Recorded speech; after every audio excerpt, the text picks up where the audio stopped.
expression of a fringe minority opinion, whose hateful rhetoric we are here to drown out.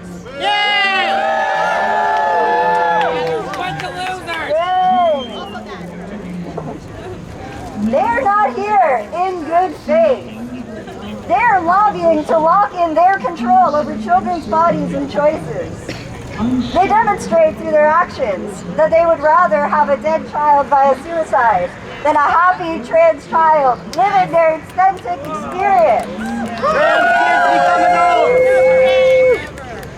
Our governments deny young people the right of bodily autonomy. Rather, they grant parental rights. They grant parental figures the authority to choose for them where they live, what they eat, their friends, their religion, and hobbies. These policies treat children like parental property. It is so unquestioned that you never wonder why you cannot make those choices for yourself. You'll regret those choices that you're making, so we won't let you make them, they say. Shame! Who can build a sense of self under these conditions? Who can learn to exercise their autonomy and political will shackled like this? No one. No one. We want our young people to be informed, compassionate, and responsible, yet we never give them the space to build these capacities for themselves. Shame indeed. To truly support trans youths, we must prioritize their liberation from this misplaced authority.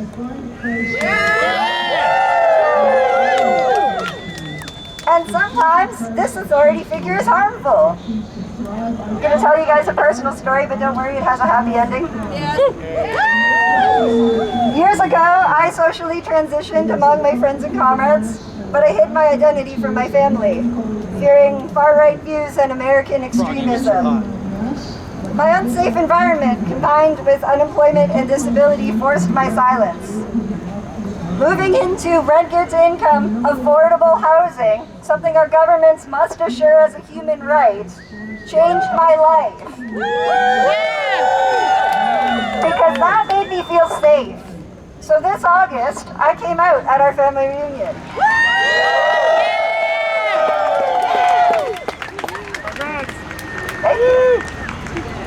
I handed small cards to everyone, which read, "I'm trans.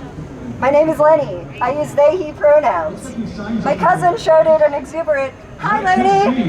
Hi, Lenny! There were tears. Much like this. And tears of cheers, hugs, questions about my name, and much to my surprise, my dad, who is here today,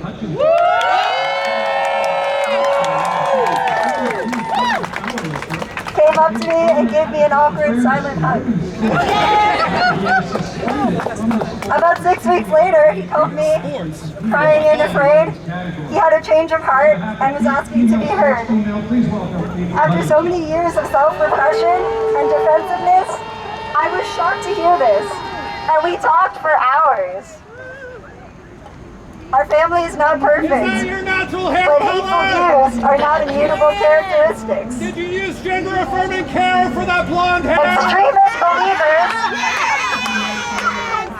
Extremist believers see a real problem. They just blame the wrong people for it. Long healthcare wait times must be all the trans people taking HRT and having surgeries, not the government's chronic underfunding and privatization of our healthcare system, right? No affordable housing? Must be all the immigrants taking it. It couldn't be the abysmal government regulation on landlords or real estate investment trusts. These angry outbursts that scapegoat a minority group and minority populations certainly make for great headlines, don't they? And great news distracts people from our government's major failures, economic and political. Mark Carney wants to capitulate to Trump and increase military spending to 5% of our GDP. That is about $150 billion with a B dollars. That money has countless better uses than the war machine destroying our planet. We could increase social spending, providing improvements to food security, better transit infrastructure, affordable housing, hundreds of hospitals, better education, and effective climate action. Instead, it's going to go to building more F-35s. Oh, you look, that's Tamara Litch. Every one of these issues is connected. That's the regional If everyone had their basic needs met, their rage could not be weaponized against vulnerable populations. Therefore, supporting all trans people, including youths, means meeting their basic needs. They must have the right to make informed choices for their bodies. And they must have the safety to be who they are.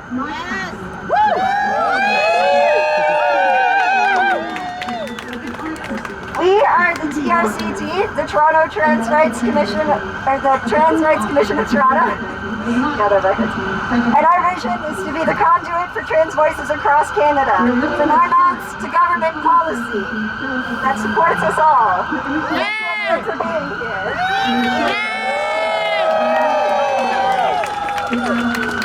What do you want to show? So much to Lainey from TRCT for sharing their experience. Now, we do recognize.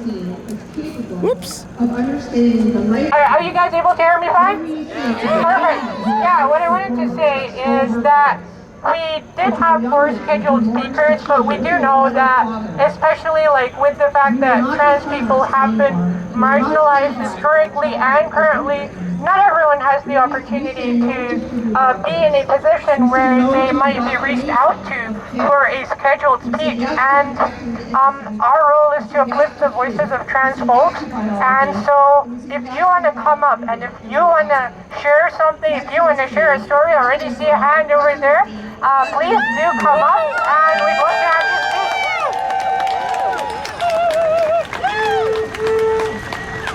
speak. Thank you so much. Trans rights are under attack. What do we do? Stand up, fight back. Trans rights are under attack. What do we do? Stand up, fight back. Whose streets are streets? Whose streets? Beautiful people come out to defend trans youth and defend trans rights. And big shout out to my mom who came out to stick up for my trans siblings. All right. So, this is amazing to see, but we need to be honest because trans rights are under attack around the world, especially in the Anglosphere. In the US, I'm sure everyone knows what's been going on with the Donald Trump agenda, with so many Republican governors across the US. Ooh, shame on them. Shame. And even Democrats aren't showing any sign of standing up for trans people. It's absolutely shameful. In the UK, or what some people have called Turf Island, trans rights are under attack. The Supreme Court declared that the definition of a woman is based on the body you're assigned at birth. Shame.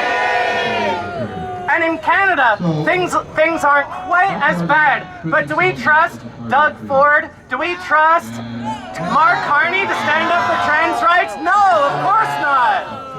That's what's happening in Alberta. Exactly. Happening in Alberta, in Saskatchewan, in New Brunswick. And Carney, he might not be attacking trans rights right now, but when he was being questioned by a far right-wing so-called journalist, asked if there should be spaces exclusive to quote-unquote biological women, he said, in principle, yes. He couldn't stand up to the far right. It's shameful. So who are going to protect trans rights? We are! That's right. The government isn't going to do it. I was just 2 weeks ago, I was laid off from my public sector workplace. And now with Cup W on strike, the government is attacking them too. I had the pleasure of interviewing one of my beautiful trans siblings who was fired from Canada Post. She stuck up for trans rights in her position. She demanded that Canada Post bring in a gender-neutral washroom. They disciplined her. They subjected her to transphobic sexual harassment, and then they fired her. Shame! At the end of the day, as my sign says, trans rights are workers' rights, and an injury to one is an injury to all. The liberals won't stick up for trans rights. The government won't stick up for trans rights. Will the police stick up for trans rights and defend trans people? No!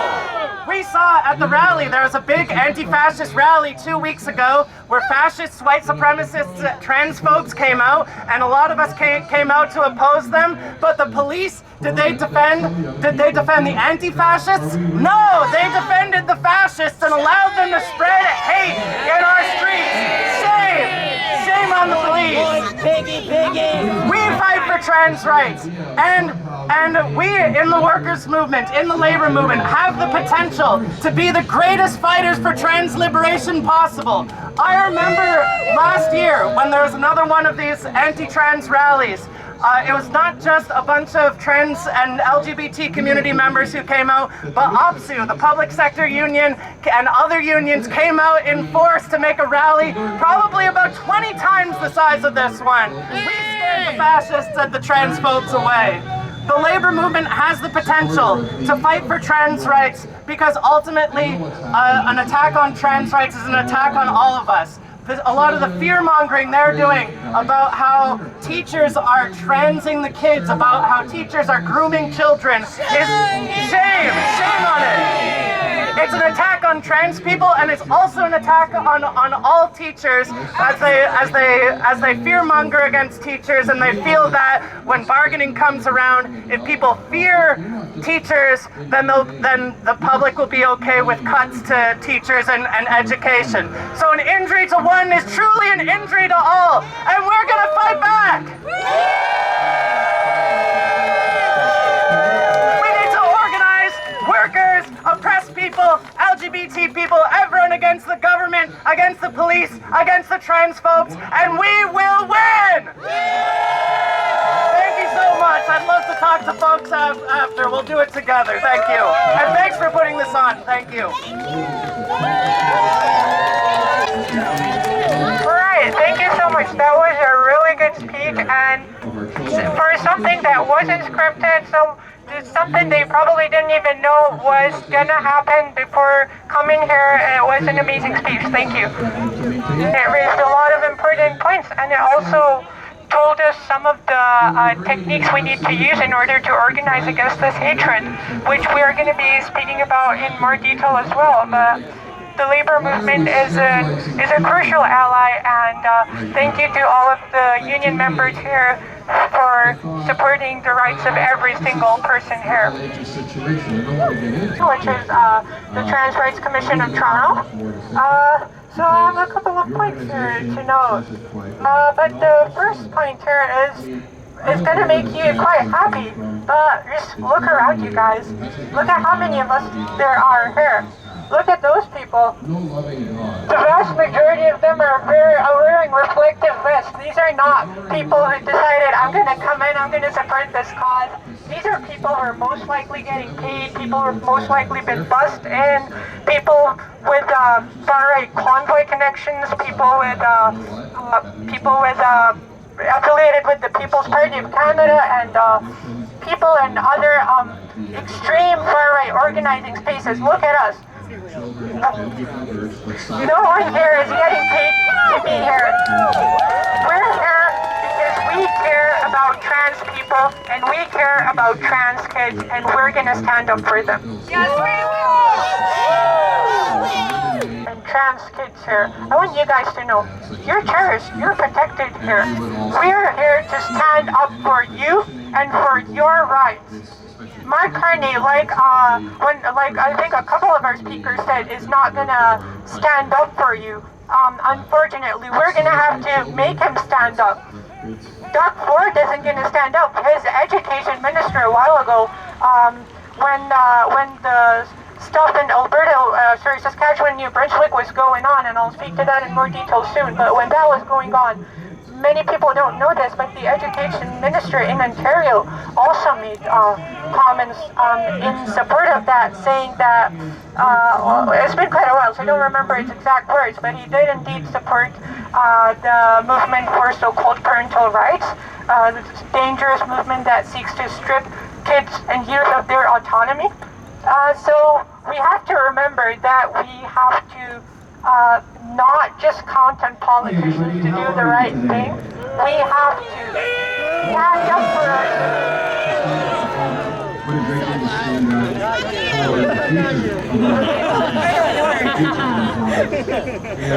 We're just trying to go through my points here. And so, in the interest of building up a sense of community, let's try a group activity here. So, obviously, if you don't feel comfortable participating, you don't have to, but it's nice if you do. So here's a pair of questions. So the way you do this is you can pair up or maybe form a group of 3 or 4 people. Ideally people you haven't already met. And here's our pair of question for you. What was something you did, witnessed, or heard about that led to love and inclusion winning over anti-trans hate? It could be minor, and once the pair of session is complete, I'm going to invite one of you to come over and share what the people they paired up with said.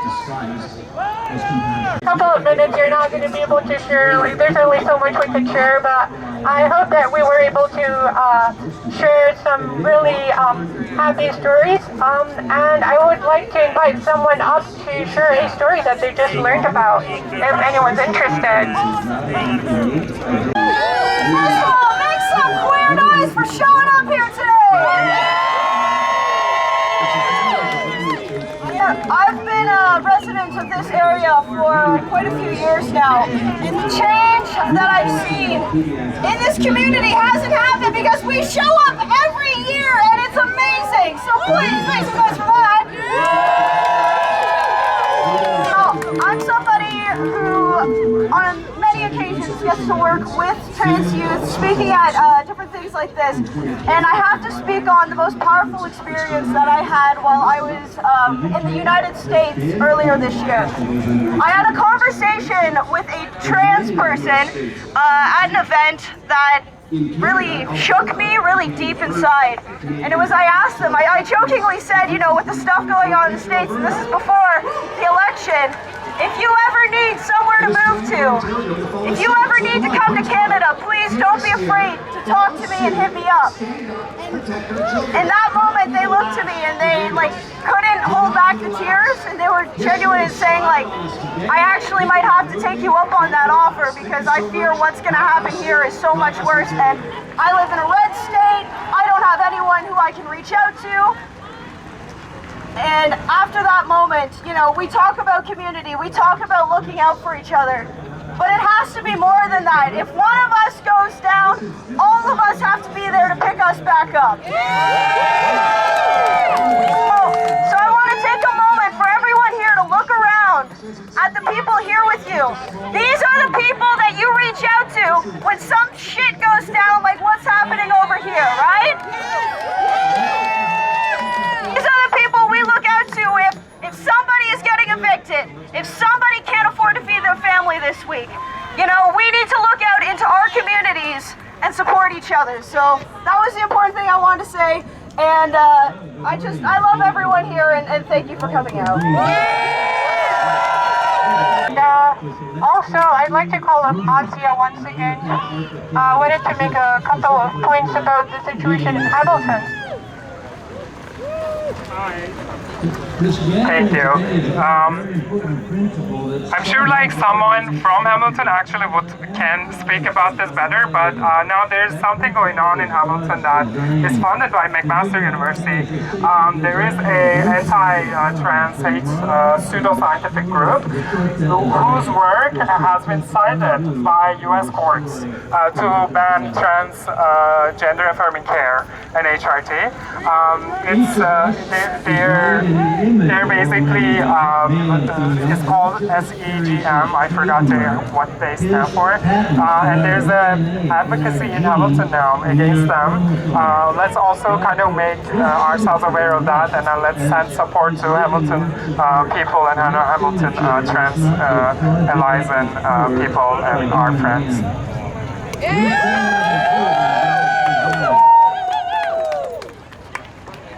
Thank you so much. If there's nobody else that would like to come up and speak, let's do some chants. Someone here wants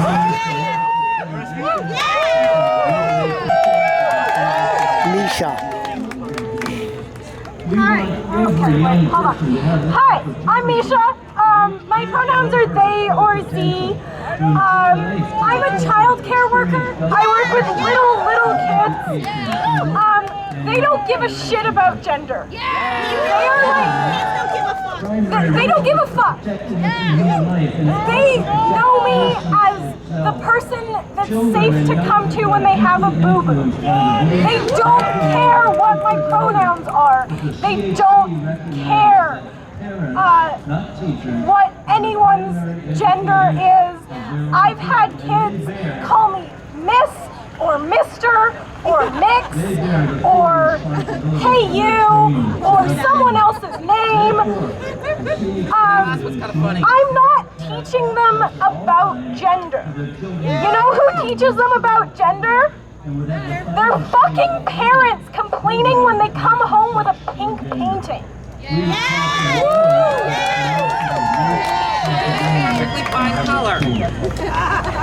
These kids are open to everyone. And it is these assholes who teach them how to hate. Not us. They are projecting because they know that they have to teach their kids to hate. And so they think that we have to teach our kids to love. Always. The kids know how to love people. And all we have to do is protect their right to do it.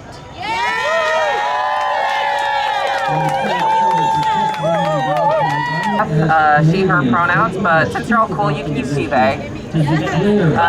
Obviously, I'm a trans woman. And like many trans people, I wish I'd transitioned sooner. I wish I'd transitioned when I was like 12 and I got to grow up as a girl. These fuckers, see, kids nowadays, they have that opportunity more than we did. But these fucking assholes want to take that from them. Alright? Alright? Look, there's nothing wrong with being trans. Being trans is one of the most beautiful things in my life. It's so fucking beautiful even that I can't help but make some art about it. Alright? See, in the face of this hate, what we need to do is we need to make art. We need to make things. We need to show the world how frickin' beautiful being trans is.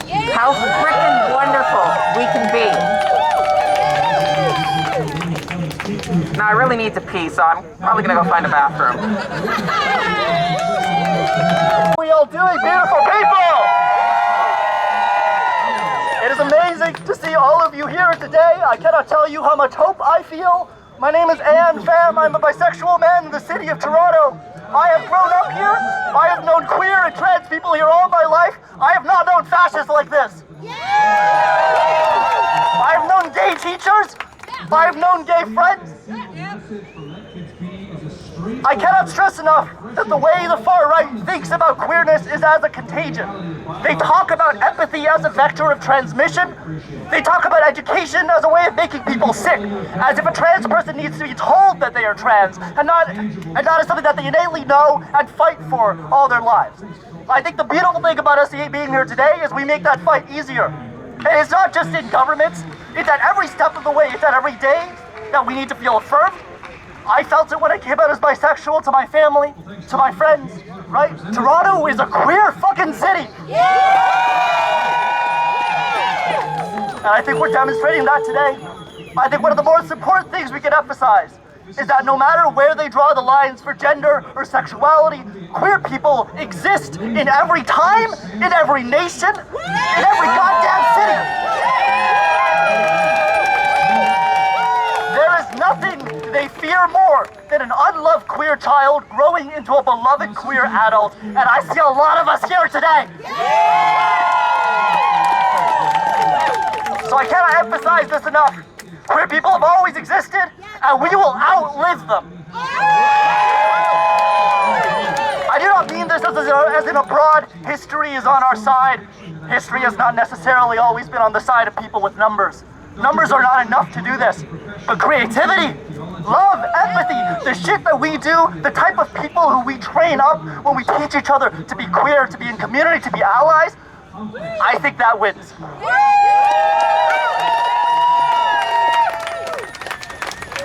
I love you all. Stay strong. I'll see you at the next one, and at the next one, and at the next one. Thank you. Let's do a chant that was suggested to us by a member of the community right here. Okay, let's try. Let kids be who they are. Let who they are. Let kids be who they are. Let kids be. They are. Let kids be who they are. Let kids be who they are. Let kids be who they are. Let kids be who they are. Proactive, and we need to also organize on our own terms. And at TRCT, we absolutely do hope to do that, and we will share what our next action is going to be. And there's important lessons to be learned, and people have pointed these out.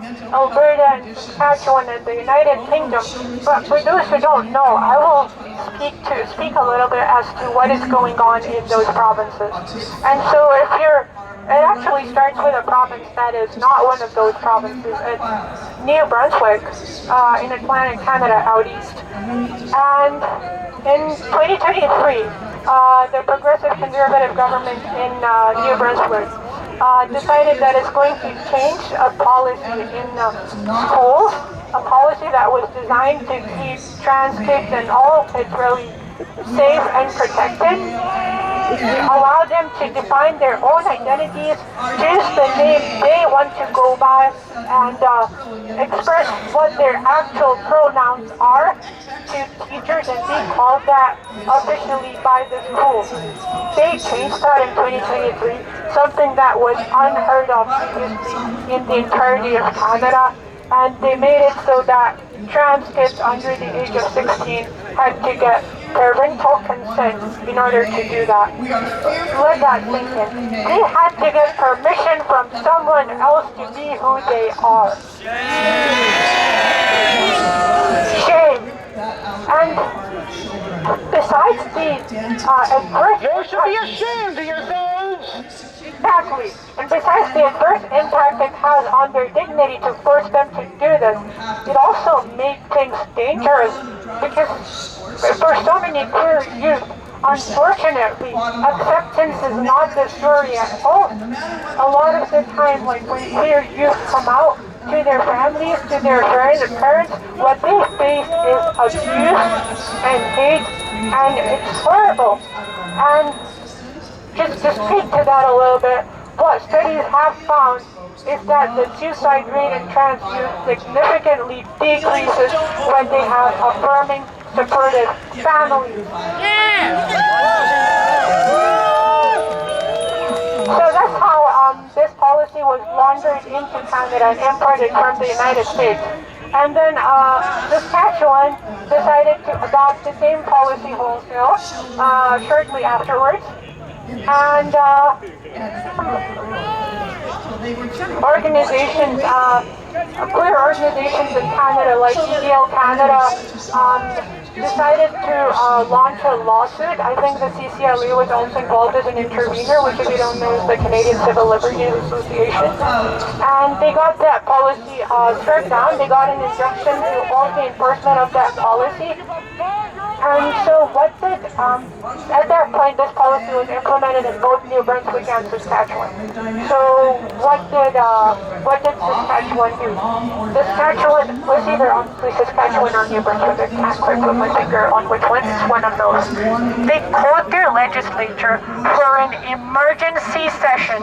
They could not wait just a couple of months to spread their hatred. They had to bring back all of their MPPs, which I believe they call MLAs, to their equivalent of this building over here. When they were out in their communities trying to take care of their constituents, they called them back into their legislature for an emergency session with the sole and explicit purpose of attacking trans youth by invoking a little-known section of the Charter of Rights and Freedoms, Section 33, the notwithstanding clause that allows governments to exempt their laws from the Charter. This is how horrific their policy was. It was declared unconstitutional, or it had an injunction made out against them in a court of law not months after it was announced and implemented. But they could not stand that. They did not want anyone coming in the way of them and their agenda, and they had to invoke Section 33. And then a little while later, Alberta decided to take things even more to the extreme under the United Conservative Party of Alberta. As we speak, there's a court injunction in place in Alberta to ban healthcare from trans youth under the age of 16,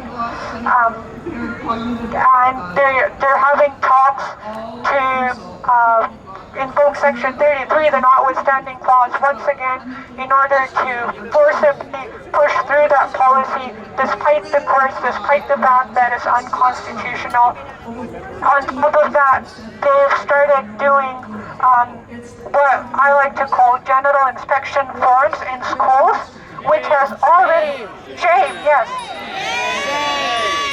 According to statistics, this has led to a decline in enrollment in girls' sports. And if you don't know, the situation already, the gender balance in youth sports is not very good. It's heavily skewed in favor of boys, and this is one additional barrier that girls have to face to play sports in Alberta. And on top of that, that's in addition to the direct and intended victims and targets of this policy, which is trans girls. Same. So there are also planning on invoking the notwithstanding clause in relation to that, and then there's also their standard policy that they took also from Saskatchewan and New Brunswick, which is to ban trans kids in schools from using their names and pronouns and simply outing them to their parents, even if they may not have a supportive home environment.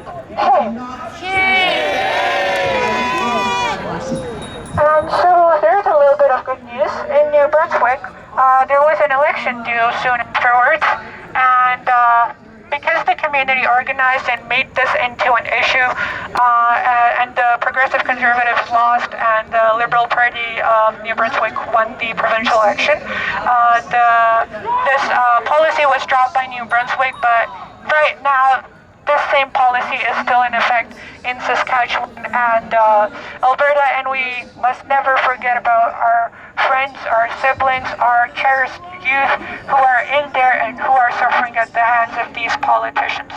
And so we have to recognize the threat that the trans community faces in Canada.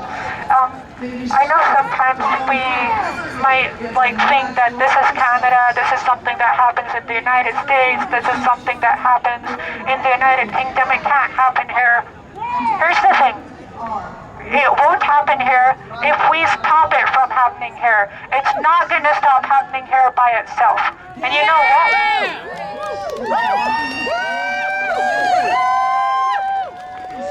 So the good news is we are going to be here and we are going to stop it from happening here.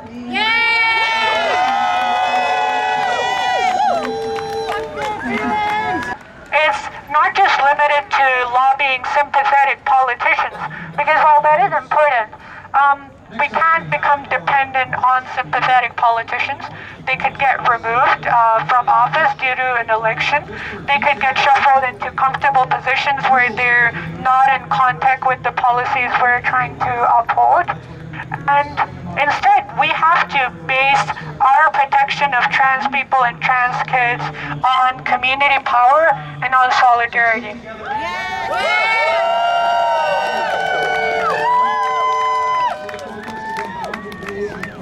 And you might have seen an email list sign-up sheet going around, and the purpose of that sheet is so that we can reach you guys to show up for trans people, for trans kids, without having to go through intermediary platforms that are owned by people who certainly do not have the interests of trans people at heart.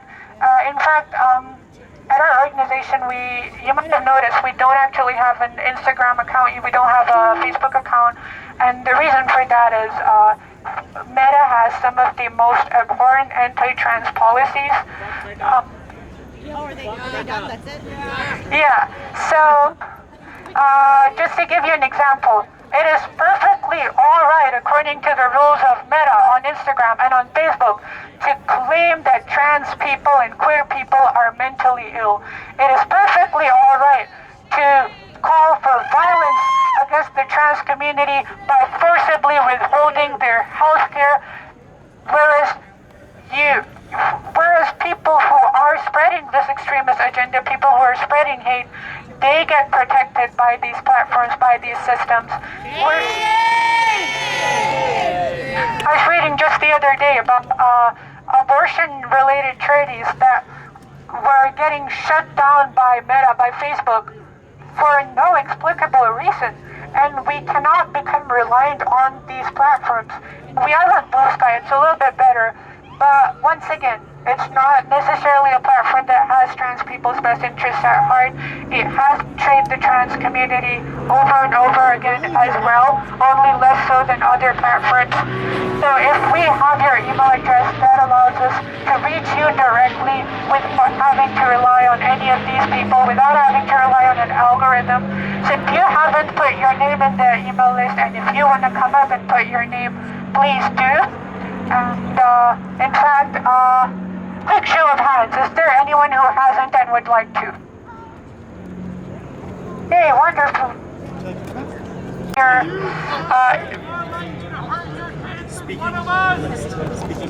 sign up form, which you could use. And we also have a registration, a membership form, but it's under construction, so just send us an email if you want to be a member or sign up on the team.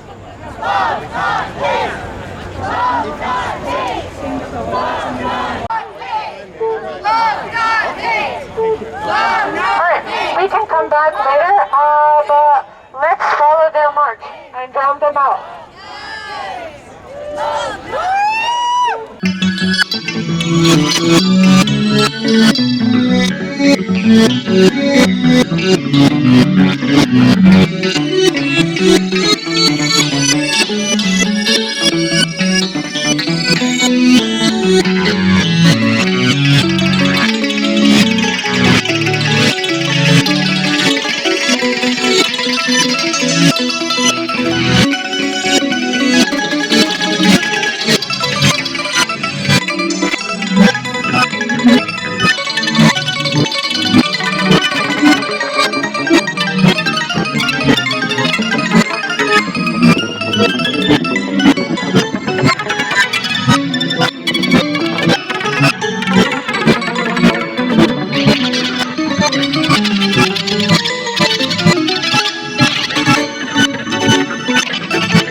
normal day-to-day sometimes, you know, because we're afraid of these fuckers trying to control our lives sometimes.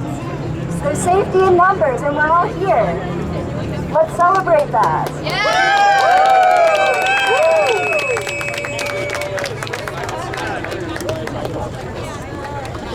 There's a seafoam colored clipboard. Oh, right over there on my bike by the pole. Go for it. Support for each other. Everybody who brought their unique, authentic self, thank you so much for coming out today. It means so much to everybody here and to everybody who sees at home. Thank you all for being here. We love you all.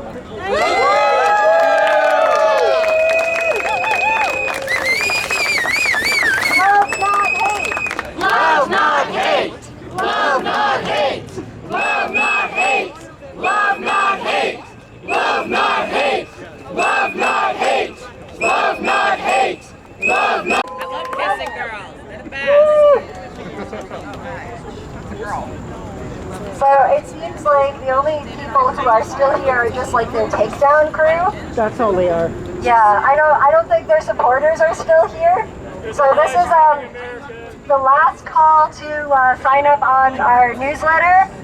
If you haven't already, if you'd like to be informed of when we are holding more events like this, we hope to hold town halls in the future and educationals and just hearing public opinion, get trans voices in, because the Trans Rights Commission of Toronto is looking to inform government policy that supports all trans people, including trans youth, especially trans youth, why we're here today. So we'll be holding these events to hear from trans people and our allies what policies we need, what policies we need to reinforce, where we need to go further, what we need to expose as harm in our current government policies. Like today, many of our speakers highlighted youth liberation. So we'll be keep on the lookout for those events. You'll find out more if you're on our newsletter, on our mailing list. You can set up an email filter if you don't want it clogging up your inbox. I understand. Everyone who's in any org gets a billion emails, so I understand. But yeah, sign up for our mailing list. We've got a nice purple pen. It's pretty cool. And join us next time. Trans rights!